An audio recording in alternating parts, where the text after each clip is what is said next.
Juga alhamdulillah bersama kita ada Kakanda Kiai Haji Samsul Muafi dan ada Ayahanda Profesor Kiai Haji Raden Edi Sunario yang kita banggakan dan kita cintai bersama tim Manakib Online Internasional di bawah Komando Budaya Sukmono bersama Ibu Dwi Kartikawati, Ibu Sari Sukmono dan Profesor Haji Priyatno dan Mas David Watimena yang bekerja berkhidmat luar biasa, penuh cinta, penuh dedikasi, penuh totalitas yang menjadi wasilah kita bersama untuk berbagi kebahagiaan, berbagi rasa syukur malam ini dalam majelis yang diridhoi Allah. Juga para petugas, juga terutama yang berbahagia sebagai pemangku hajat malam ini yang mulia Ibu Haja Fatimah. Semoga dengan berkah Manakib Online Internasional malam hari ini Allah memberkahi semuanya sekalinya dan selamanya untuk beliau dan keluarga besarnya. Doa yang sama untuk kita semua, ikhwan akhwat, seluruh jamaah Jumiyah yang dihadirkan Allah malam ini. Alhamdulillah telah ada 64 titik di seluruh penjuru dunia. Alhamdulillah kita memasuki minggu awal bulan Syaban. Nah, minggu ini secara internasional ya, ini mungkin salah satu fenomena dunia Muslim atau dunia Islam kita sekarang yang begitu beragam.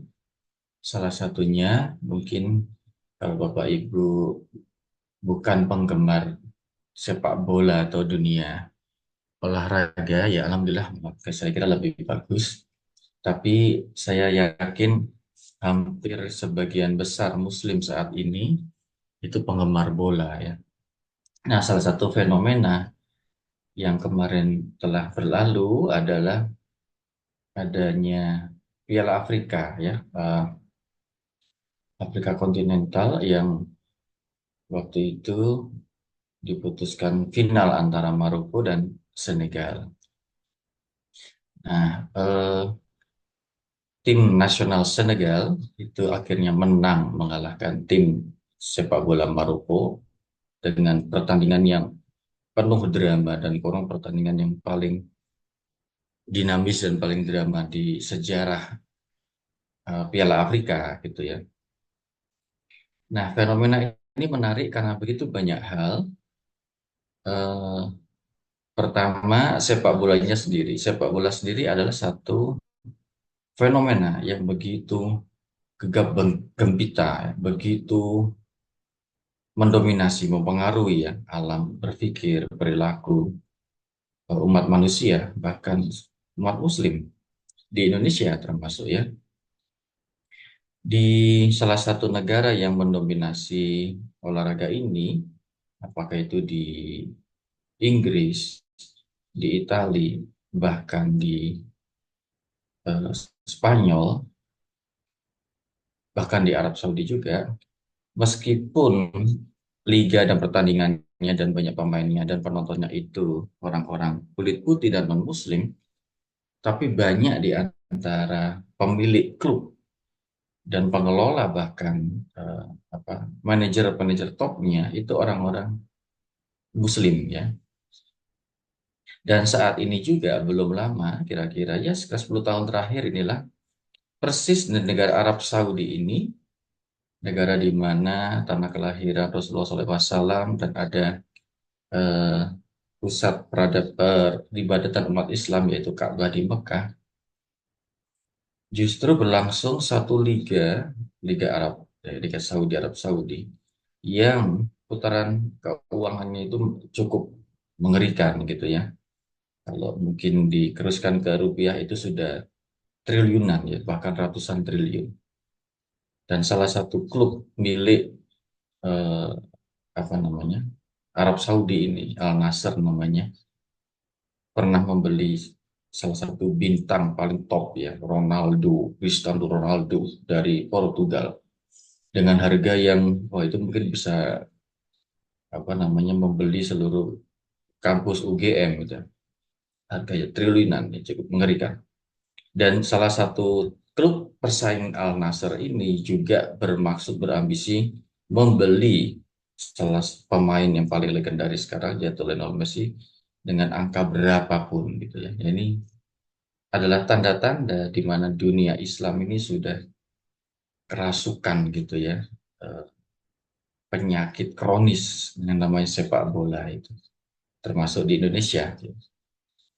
Nah, ini sehingga memberikan konteks mengenai, kalau mungkin kita kaitkan dengan bulan Sya'ban sekarang ini, huruf terakhir dalam bulan Sya'ban adalah huruf Nun yang dimaknai oleh bangsa Abaos sebagai an-nur atau cahaya, kejelasan, kebenaran, bukti nyata.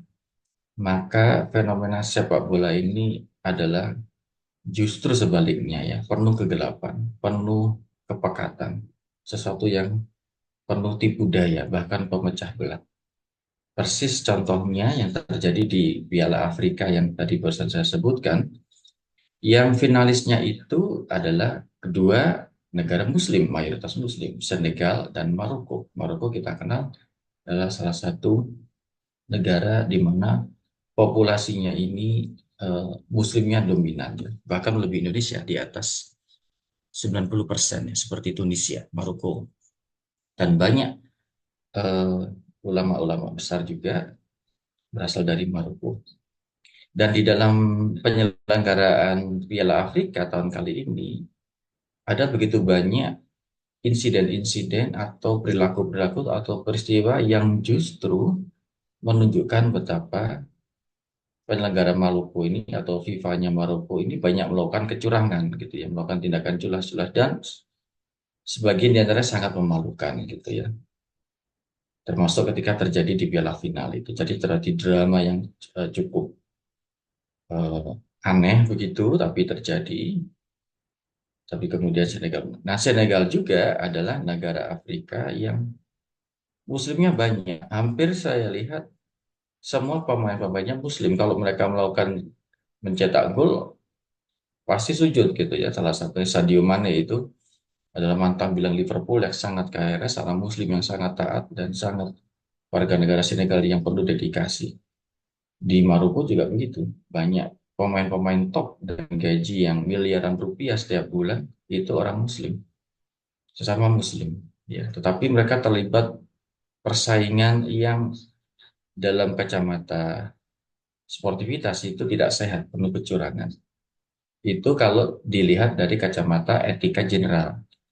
Kalau kita lihat dari perspektif etika Islam aja, udah terlalu jauh itu, sudah apa namanya?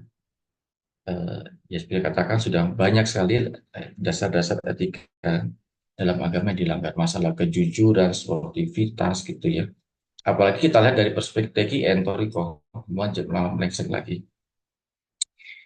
Yang menjadi fenomena yang sangat memprihatinkan adalah jutaan manusia, jutaan pengamat sepak bola ini mengamati ya dan memberikan penilaian. Yang menjadi miris adalah ya kedua-duanya Muslim gitu ya. Maroko bahkan negara-negara yang lain di sana ada Mesir pernah terlibat, kemudian ada apa eh, Tunisia gitu, negara-negara yang mayoritas Muslim eh, bersaing di sana. Tetapi yang memang sangat menonjol adalah fenomena tuan rumah Maroko ini yang bermain banyak culang, bahkan konon mereka menyuap FIFA gitu ya. Nah, ini yang menyedihkan adalah citra negara-negara Muslim termasuk perilakunya di sana yang sangat, bagi kita, bagi saya pribadi, karena adanya satu aktivitas atau satu tren yang namanya sepak bola ini begitu begitu mengejala pada tingkat di mana sudah nggak ingat lagi soal agama, soal etika, soal apalagi kita bicara soal zikir ya, itu sudah lewat. Inilah yang saya maksud dengan kegelapan, di mana para eh, ya ketika mereka sholat, ketika mereka mencetak gol ya mereka sujud, tapi ketika bersaing sama saudara muslimnya sudah tidak lupa karena sujud kepada siapa itu ya. Jadi nah ini yang menjadi sangat sangat ironis, sangat paradoks. Dan kemudian apalagi kalau kita amati beberapa sekali komentar-komentar atau eh, apa namanya analisis secara media itu saya kira cukup menyedihkan karena banyak apa komentar-komentar atau opini miring, miring terutama terhadap Maroko yang negara adalah negara Muslim. Dan kita tahu bahwa sepak bola itu pada dasarnya adalah permainan ya. Allahu hanya senda gurau. Tetapi di dunia kita sekarang ini segala sesuatu serba terbalik. Sesuatu yang remeh-temeh, yang nggak penting, yang sekedar hiburan seperti sepak bola menjadi sangat serius. Seperti di negara kita sendiri itu ya. Negara lewat PSSI menggelontor uang miliaran, ratusan miliar bahkan triliunan untuk menjamin agar timnas itu lolos Piala Dunia gitu. Kalau kita tanya poinnya apa? Kalau kita lolos ke Piala Dunia, apakah kemudian korupsi berkurang? Tidak juga, malah mungkin korupsi bertambah ya. Kemudian apakah kemiskinan di apa namanya bangsa kita berkurang? Tidak juga. Apakah problem pendidikan itu kemudian terselesaikan? Tidak juga. Tidak ada kaitannya sepak bola dengan keadilan, kesejahteraan, apalagi religiositas. Tapi itulah cara bermain dunia kita sekarang. Ya, hal-hal yang remeh-temeh dan apalagi berbau sepak bola ini. Dan pada saat yang sama di Senegal ini para pemainnya yang berhasil menjuarai Piala Afrika untuk kedua kalinya mendapat bonus yang berlipat-lipat dari pemerintah. Jadi mereka diperlakukan seperti pahlawan gitu ya, seperti orang-orang yang tokoh-tokoh yang berjasa mengangkat nama baik bangsa, mengangkat kebanggaan rakyat Senegal. Bisa dibayangkan. Sebenarnya ini nggak cuma terjadi di Senegal sih. Saya dulu di Australia juga olahraga itu adalah salah satu cara di mana kebanggaan nasional itu ditingkatkan, kita menjadi eh, patokan gitu ya, sehingga negara pemerintah mengeluarkan uang eh, jutaan dolar untuk mempromosikan arena olahraga termasuk tenis sebenarnya. Nah, ini fenomena yang mengejala secara global sebagai katakan yang membuat sesungguhnya umat manusia itu sudah kehilangan arah kehidupannya, kehilangan fokusnya dan menjadi lupa ya. Jadi ini gofla peradaban yang mengerikan nih sepak bola ini. Dan ini karena melibatkan industri yang besar sekali dan tentu saja ada orang-orang yang diuntungkan dan orang-orang yang rugi di situ ya. Bahkan ada terjadi kalau dalam bahasa filsafat sosial itu power relation, hubungan relasi kuasa yang makin tidak imbang. Nah, di dalam zaman kita sekarang sepak bola ini bukan hanya olahraga, tapi industri, cara orang bermain bisnis ya. Eh, Seperti banyak orang-orang kaya dari Qatar, dari Arab Saudi membeli klub-klub besar di Inggris, Manchester City misalkan, yang mereka tidak, ya mereka Muslim ya, pemilik Manchester City, bahkan Liverpool dan Barcelona itu klub yang sangat besar, itu adalah orang-orang Timur Tengah yang sangat kaya dan mereka sebagian besar mereka Muslim secara identitas. Ya, tetapi jangan tanya secara praktik, apalagi amaliyahnya ya itu sudah tidak berlaku lagi ya. Tapi kalau kita bicara soal realitas kemusliman kita sekarang, ya seperti itu salah satunya. Di mana sepak bola yang satu remeh-temeh ini menjadi berhala baru dan dipuja-puja dan menjadi sarana untuk eh, melupakan standar kemanusiaan yang sesungguhnya harus dicari ya. Nah, kita tinggal dalam situasi yang seperti ini, di mana gegap gempita sesuatu yang remeh-temeh ini menjadi begitu besar, menjadi berhala yang besar sekali dan melingkupi semua kehidupan kita, termasuk di negara kita. Misalkan termasuk di tempat kami ya di Jogja di Bantul ini ada Persiba itu kalau sedang bertanding, wah penggemarnya memenuhi jalanan para pakai motor knalpot brong itu di mana-mana menjadi bising dan menjadi normal ya kemudian mereka menguasai karena atas nama tim kebanggaan mereka. Jadi ini yang menunjukkan tadi ya kegelapan peradaban, kegelapan eh, dalam umat kita kan yang apa ya, begitu pekat sehingga orang tidak tahu lagi mana yang bisa menjadi kebahagiaan, mana yang menjadi kebanggaan apa tidak. Nah, salah satunya adalah ambisi pada prestasi sepak bola ini. Nah, ini tidak berhenti saja. Saya kira sangat sangat panjang ceritanya kalau sepak bola ini. Salah satu saya menyebutkan contoh betapa di Arab sendiri, di mana pusat peradaban peribadatan umat Islam di seluruh dunia, sepak bola sudah menjadi sangat gandrung. Ya, ya, jadi jangan salah. Di Mekah itu jutaan umat Islam pada setiap tahun beribadah mengitari Ka'bah, mengunjungi makam Nabi. Tapi pada yang sama juga jutaan orang lain itu juga mengikuti sepak bola, membeli tiket ya, membayar apa namanya, membeli kaos-kaos kostum. Kemudian mungkin saya kira jumlah uang yang lebih besar ya yang berputar di dalam bisnis sepak bola ini. Itu orang-orang Arab juga. Jadi inilah paradoks peradaban kita sekarang, di mana orang-orang Islam menjadi pemain-pemain utamanya. Ya.